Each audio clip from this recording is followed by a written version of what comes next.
झुकना नहीं जानता है राजद, लड़ना जानता है, डटना जानता है, मुकाबला करना जानता है और रगड़ना भी जानता है। संसद के अंदर सत्ता प्रतिष्ठान की आवारागर्दी देश को कबूल नहीं है। जो मरे हुए हैं उनको रखा जा रहा है वोटर लिस्ट में और जो जिंदा है उसको वोटर लिस्ट से बाहर किया जाए। बैकडोर से उन वोटरों को जोड़ने की तैयारी है जो आरएसएस के नीतियों का पोषक है। बीएलओ का मोबाइल स्विच ऑफ है। बीजेपी जो है चुनाव आयोग का प्रवक्ता बन गया। प्रेजेंटेशन जो करता है एंकर, मानो कि भारतीय जनता पार्टी का स्क्रिप्ट को पढ़ रहा है। रिटायर होकर के देश के किसी कोने में रहेंगे या विदेश में भी रहेंगे तो उसको शासन खोज करके सामने लाएगी। अगर 1200 वोट कट रहा है मेरे क्षेत्र में तो मैं चुप कैसे बैठ सकता? एसआईआर के भी खिलाफ है और जो बिहार में हालात है वो भी उसमें है। तेजस्वी चुप नहीं बैठेंगे। भारतीय जनता पार्टी चुपचाप ईवीएम के पक्ष में, ईवीएम के पक्ष में जोड़ देकर के वही लोग बोलता है जो लोग ईवीएम का इस्तेमाल करने में पीछे नहीं हटते हैं। विपक्ष पहली बार सड़कों पर है। आज संसद से लेकर चुनाव आयोग के दफ्तर तक दिल्ली में प्रदर्शन हुआ। आरजेडी के भी 2 सांसद डिटेन किए गए हैं, संजय यादव और मनोज झा। राहुल गांधी, अखिलेश यादव को डिटेन किया गया है। अब पहली बार ऐसा लग रहा है पिछले 11 सालों में कि विपक्ष सड़क पर भी है और सरकार से सवाल भी पूछ रहा है। क्या लग रहा था 10 साल से विपक्ष डरा हुआ था, अब आप लोगों को लगता है कि अब आना ही पड़ेगा सड़क? देखिए, राष्ट्रीय जनता दल का अतीत बड़ा सुनहरा है लड़ने के मामले। हमारे दल के नेता का भी, हमारी पार्टी की आइडियोलॉजी का भी। झुकना नहीं जानता है राजद, लड़ना जानता है, डटना जानता है, मुकाबला करना जानता है और रगड़ना भी जानता है। पूरा इंडिया गठबंधन अलायंस आज बाहर मार्च कर रहा था। डिटेन किए गए हमारे सांसद संजय यादव से लेकर के मीसा भारती या मनोज झा जी, सब लोग। सवाल वो नहीं है, सवाल यह है कि जब जब सड़कें सुनी हुई है संसद आवारा हुआ है और संसद के अंदर सत्ता प्रतिष्ठान की आवारागर्दी देश को कबूल नहीं है। देश चलेगा लोकतांत्रिक तरीके से, देश चलेगा जो संविधान है उससे। देश के अंदर संवैधानिक संस्थाओं में बैठा व्यक्ति संवैधानिक मर्यादाओं को तोड़ेगा, तार तार करेगा, आवाम चुप नहीं बैठेगी। सवाल एसआईआर का है। एसआईआर पर हमारी कभी भी अलग राय नहीं रही। अधिकार है, संवैधानिक अधिकार है इलेक्शन कमीशन का, लेकिन जो प्रक्रियाएं अपनाई गई, 14% मात्र बिहार के अंदर में डॉक्यूमेंट्स है, ये आंकड़े हैं। और जो आपने डॉक्यूमेंट्स मांगा है 11 बिंदु में, क्या वो संभव है? उसके लिए समय सीमा होनी चाहिए कि नहीं होनी चाहिए? बिहार में चुनाव है और चुनाव माथे पर रख करके एसआईआर करा रहे हो। एक तरफ बाढ़ है, नदियां उफान पर है, खतरे के निशान से ऊपर बह रही है। जान बचाएगा आपदा की स्थिति में कि अपना डॉक्यूमेंट दिखाएगा? आप लोग को नाम जोड़ने से ज्यादा डर सता रहा है जो फ्रॉड नाम अभी आया है 1 लाख के करीब एक विधानसभा में, या नाम कटने का ज्यादा चिंता है? 3 बातें, दोनों 3 बातें हैं। एक मरा हुआ कौन लोग है जिसको रखा जा रहा है, वह भी आपको इन्वेस्टिगेशन का विषय है। बेगूसराय में कौन लोग हैं पता करिए। जिनके नाम काटे जा रहे हैं जो लाइव है वो कौन लोग हैं? किनके नाम काटे जा रहे हैं? वो सब पिछड़ा दलित है। मरने वाले में भी हुई है? नहीं, मरने वाले में देख लीजिए, उठा करके सोचिए। जो मरे हुए लोग हैं उनको जिंदा बताया जा रहा है। हाँ, जो मरे हुए हैं उनको रखा जा रहा है वोटर लिस्ट में और जो जिंदा है उसको वोटर लिस्ट से बाहर किया जा रहा है। ये दोनों में भी जाति का इसमें भी खेला है, नारा बिहारा। अब तीसरी बात, आपने सवाल खड़ा किया, इसमें डकैती कहां है?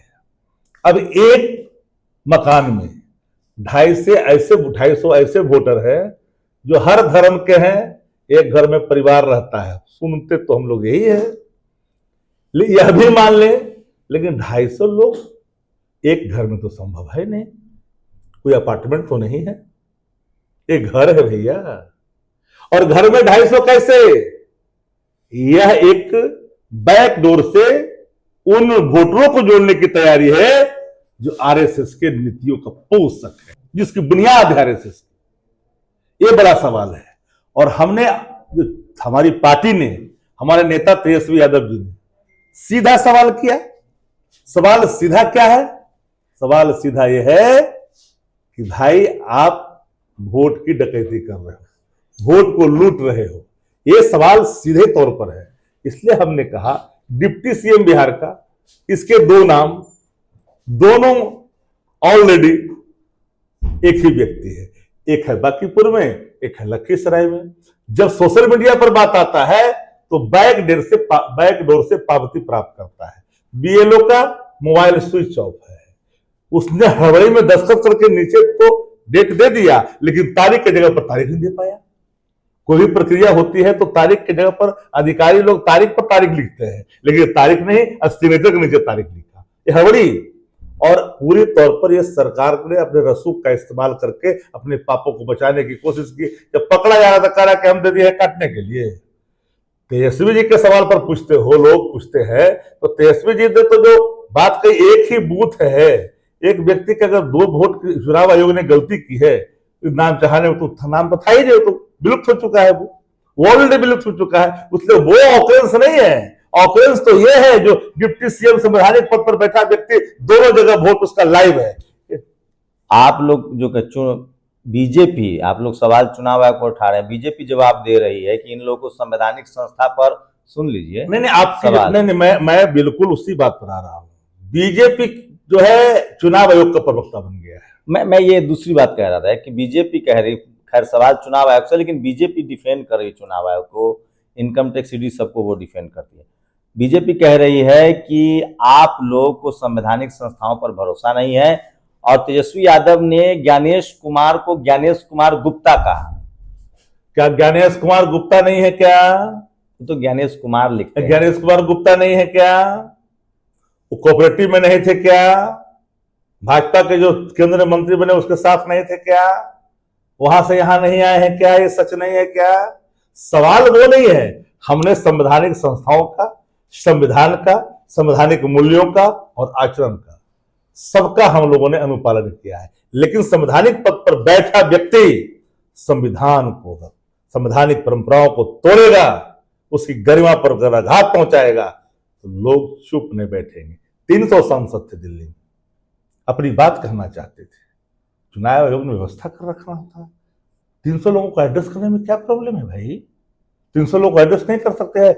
इतना बड़ा देश, कि लोकतंत्र का देश है, और यहां पर आप चुनाव कराते हो, राष्ट्रपति से लेकर उपराष्ट्रपति सबका चुनाव कराते हो, और 300 चुने हुए सांसदों को आप नहीं एड्रेस कर सकते हो, नहीं सुन सकते हो? आपके पाले में 300 सांसद कहाँ है? 245, 300, 272 राज्यसभा से लेकर सब थे ना, सब मिला के कह रहे हैं। सभी अलायंस पार्टी के लोग थे ना, दोनों सदन के लोग थे ना। क्या उनकी बात नहीं सुनी जानी चाहिए थी? क्या एक संवैधानिक कर्तव्य नहीं था ज्ञानेश कुमार गुप्ता का? टीवी से कैसे राहुल गांधी ने रिप्रेजेंटेशन दिया, फिर आप पूरे विपक्षी नेताओं ने भी उसको देखा, गड़बड़ियां हैं, लेकिन टीवी अखबार डिफेंड कर रहा है। वो कह रहा है कि ये सब हार रहे हैं, इसलिए पाप के ऊपर पर्दा डालने के लिए देश की गोदी मीडिया आगे बढ़ चुकी है। प्रेजेंटेशन जो करता है एंकर, मानो कि भारतीय जनता पार्टी का स्क्रिप्ट को पढ़ रहा है, लेकिन बोलते बोलते एंकर कुछ बोल जाती है। आज ही मैं रूपका को बधाई दे दी है, रूपका लियाकत जी को, सामर्थ्य में नहीं कुछ दोष आई। ठीक ही कहा भाई, उनको लग रहा है कि समर्थवान है, कुछ कर रहा है तो कोई दोष नहीं है, यही ना है, इसका मीनिंग तो यही है। तो बोलते बोलते ये भूल गए कि इसका अर्थ क्या है। तो आप कहीं ना कहीं गलती को माना कि चुनाव आयोग गलती जो कर रही है उसको आप माफ करिए, समर्थवान है। राहुल गांधी ने जो कहा है कि चपरासी हो चुनाव आयोग में, मतलब टॉप से बॉटम या बॉटम से टॉप, अगर हमारी सरकार आती है तो कोई रिटायर हो जाए या पद पर है, हम जांच भी करेंगे और कार्रवाई। ये बात तेजस्वी जी ने बहुत पहले कहा था, कि तेजस्वी जी का वचन है, पहली बार जो है प्रेस कॉन्फ्रेंस, और उन्होंने कहा था रिटायर होकर के देश के किसी कोने में रहेंगे या विदेश में भी रहेंगे, ये भूल जाएं कि उनके पापों की सजा नहीं मिल सकती है। संवैधानिक पदों पर बैठा व्यक्ति भी अगर संवैधानिक परंपराओं को, मर्यादाओं को तार तार करते हुए आउट ऑफ रूल जाके काम करेगा, पाप करेगा, तो चाहे देश के नहीं विदेश में ही रहेगा, तो तो उसको शासन खोज करके सामने लाएगी। कैसे छूट सकता है भाई? एक एक जो लोग इस पाप में शामिल है सब कटघरे में दिखाई देगा। यही तो देश के लोकतंत्र है भाई। लेकिन इसको धमकी के तौर कहा जा रहा है कि आप लोग धमकी दे रहे हैं, ये धमका रहे धमकी हैं। कैसे है? आचरण में अगर परिवर्तन लानी है, सत्य मार्ग पे चलना है, तो कड़वी बात कहनी होगी। और कड़वी बात अगर कही गई है तो संविधान के हित में कहा गया है।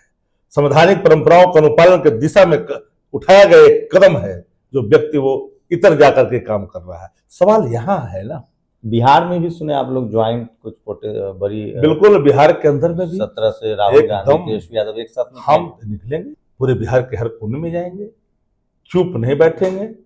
वोट की लूट होगी, लुटेरा लूटेगा, डाका पड़ेगा, विपक्ष चुप बैठेगा। तो विपक्ष का एजेंडा इस बार चुनाव आयोग ही है। चुनाव आयोग के मुद्दे पर ही चुनाव लड़ा जाएगा बिहार में कि अच्छा, मौलिक अधिकार क्या है? वोटिंग राइट से प्रत्येक व्यक्ति की वोट की रक्षा होनी चाहिए कि नहीं? एक वोट से इस देश की वाजपेयी जी की सरकार गिरी थी। ये देश का इतिहास है और हम एक वोट की रक्षा नहीं करें तो 12 वोट से सत्तेद हारा है। 12 वोट से बस 12 वोट से हम हारे हैं। तो 12 वोट से हारने वाला व्यक्ति अगर 1200 वोट कट रहा है मेरे क्षेत्र में, तो मैं चुप कैसे बैठ सकता?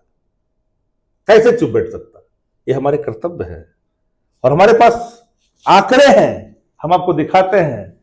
हमारे पास आंकड़े हैं, ये आपको सामने है कि जो वोटर दिखा रहा है, मैं आपको सामने दिखाता हूं, आप देख लीजिएगा, आपके भी आंख खुल जाएंगे कि सच में क्या हो रहा है। एक चौसंडा पंचायत है जो हमारे ही विधानसभा क्षेत्र के परवलपुर में आता है, हिलसा विधानसभा के। तो हमने आपको इसलिए ये बात दिखाना चाहा कि आप जब देखेंगे तो आपके आंख खुल जाएंगे। इसलिए खुल जाएंगे आंख कि एक कह रही है, नाम इसका कट गया, वोटर लिस्ट दिखा रही है, ये महिला है। मेरे पास तो 1500 लोगों ने वोटर लिस्ट तो ये हालात है। इतने लोगों का हमारे क्षेत्र से अगर लगभग 500 से अधिक वोट कटे हैं, इसके सीधे प्रमाण हैं।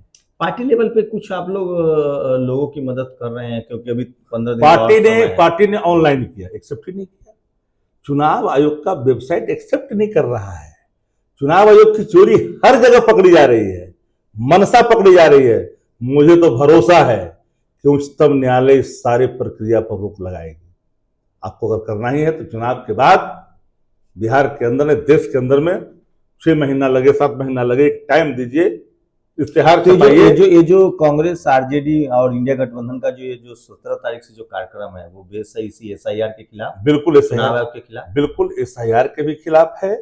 और जो बिहार में हालात है वह भी उसमें है, वह भी है उसमें, यह भी जान लेनी चाहिए। इसलिए पूरी तौर पर इंडिया ब्लॉक का एक एक अलायंस पार्टनर, LI पार्टनर मुस्तैदी से एकदम खड़ा होकर के वोट के अधिकार को लेकर के हम आगे बढ़ चुके हैं और हमारे नेता ने अपनी प्रतिबद्धता को दोहराया है। हम चुप नहीं बैठेंगे, तेजस्वी चुप नहीं बैठेंगे। तेजस्वी एक आखिरी वचन इसी से जुड़ा हुआ है। ईवीएम को लेकर काफी समय से बीजेपी भी जब सत्ता में नहीं थी तो कह रही थी कि ईवीएम ठीक नहीं है, किताबें लिखी गई, आडवाणी हो, GL नरसिम्हा हो, सुब्रमण्यम स्वामी सुप्रीम कोर्ट गए। क्या ईवीएम वाला मुद्दा आपको लगता है वो ठीक है? सिर्फ देखिए, ईवीएम पर ना भरोसा कल था हमारा, ना आज है। देखिए, मानव द्वारा निर्मित चीजें में छेड़छाड़ की पूरी आशंका है। इलेक्ट्रॉनिक चीजें हैं और मेरा मत है कि इस मामले पर अडवाणी जी ने भी अपनी राय रख, भले ही आज भारतीय जनता पार्टी चुपचाप ईवीएम के पक्ष में जोड़ देकर के वही लोग बोलता है जो लोग ईवीएम के इस्तेमाल करने में पीछे नहीं हटते हैं। वरना देश के जो विकसित कंट्री दुनिया का, कहीं इलेक्ट्रॉनिक मशीन से चुनाव नहीं होते। भारत लोकतंत्र का सबसे बड़ा देश है और यहाँ मतों का हरण, जनता में उबाल, वोट 0 सन्नाटा, ऐसा कदापि संभव नहीं हो सकता है। अगर उन भीड़ों को भी जोड़ देंगे ना तो आंकड़े हमारे सामने आ जाएंगे। घाव नासूर बन चुका है। पहले से ईवीएम को लेकर लगभग जो बहुजन समाज, जो खासकर शोषित वंचित समाज के लोग हैं, वो पहले ही विरोध करते रहे हैं और अब जिस तरह से वोटर लिस्ट में गड़बड़ी सामने आया है, चुनाव आयोग का जवाब देना मुश्किल पड़ रहा है। लगभग विपक्षी नेताओं को अब लगता है कि चुनाव लड़ने से ज्यादा बेहतर है कि कम से कम चुनाव आयोग को ही जो उसका जो पूरी प्लानिंग है, क्योंकि विपक्ष को लगता है आपका दिखा दिया कि आप कितना भी कुछ हाँ, कर लें, जब आप वोटर लिस्ट ही गड़बड़ है, चुनाव आयोग ही फेवर कर रहा है, तो आप चुनाव जीतेंगे कैसे। विपक्षी दलों ने अब तय कर लिया है कि उनका सबसे पहला और बड़ा एजेंडा है सबको दे रहा है कि चुनावी जो चुनाव आयोग है, जो वोटर लिस्ट का मामला है, जो ट्रांसपेरेंसी की कमी दिख रही है, उस पर ही पहले संघर्ष किया जाए। और इसी का नतीजा है कि आज दिल्ली में एक मैसिव प्रोटेस्ट हुआ। मेरे साथ आरजेडी के राष्ट्रीय प्रवक्ता थे। शुक्रिया सर हमें समय देने के लिए।